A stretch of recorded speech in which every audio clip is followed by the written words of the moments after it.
कधीच नाही चुकणार तुमचे फेवरेट टीव्ही शोज झी5 सोबत, तेही एकदम फ्री। अधिपती बसो इथं, बसो इथं। या बरं। काय चक्कर येते का? नाही,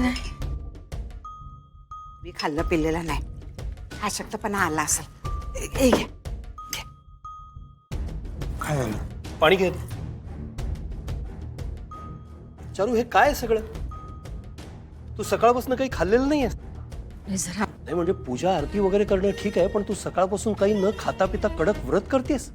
काय गरज काय याची? हो, त्यासनी जरा पाणी जरा शांत बसता काय, जरा धाप लागल्यावर झाले, त्यांना पाणी पिऊ दे। अरे पण मुळात हे करायची गरज काय हिला? नाही, देवाची पूजा वगैरे सगळं ठीक आहे, पण हे एवढं कडक? एक क्षण मला असं वाटलं की भुवनेश्वरी आरती करते। ती पण असंच करायची ना देवीचं सगळं? चारू काय चाललंय हे? तू अशी मध्ये मध्ये भुवनेश्वरी सारखं का वागतेस? मी जे काही केलं ते या घरासाठी केलं, आपल्या माणसांसाठी केलं।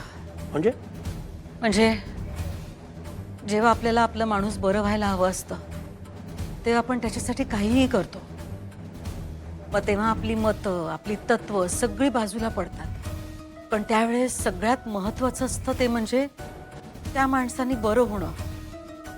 मी जे काही केलं ते अक्षरासाठी केलं, तिची तब्येत लवकरात लवकर बरी व्हावी म्हणून मी नवस बोलले होते।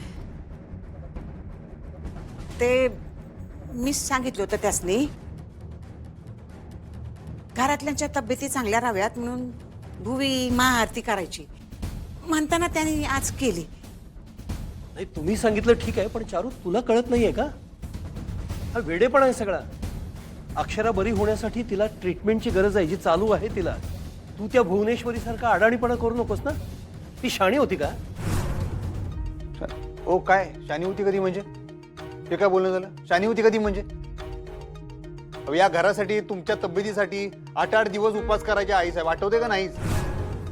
तेव्हा त्यांचे उपकार तर तुम्ही फेडलेले नाहीतच, कायम घालून पाडूनच बोलत आलात। आता ह्यांच्या संग मी तेच करताय। कारण ही चारू आहे ना, चारुलता, ही भुवनेश्वरी नाहीये। चारू तुला काय झालंय? तू अशी का वागतेस?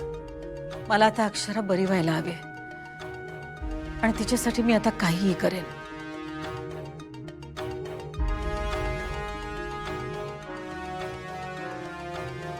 थांबा चारू अहो मी सोडतो। चारू माझं ऐक। चारू हे तुम्ही हाका मारू नका आता त्यासनी, जाऊ दे, त्यांना आराम करू दे। तुम्ही बी आवरा आता, चला पाहुणे रावळे यायची वेळ झाली, सगळं वेळेवर पार पडू दे, घोळ नको परत पाहुण्यांसमोर। हा ओंक्या आलास काय? हाय अंबाबाई, काय चुकलं मागलं असेल तर माफ कर बाई, सुनबाईला लवकर बरं कर। मी काय म्हणते, तुम्ही नका चिडचिड करू, घरची लक्ष्मी आहे चारुलताबाई, त्यांनी जे केलं ना व ते योग्यच केलं बघा। तुम्ही आवरून घ्या, मी पुढच्या तयारीला लागते। झी5 ॲप डाउनलोड करा आणि पहा सर्व एपिसोड्स एकदम फ्री।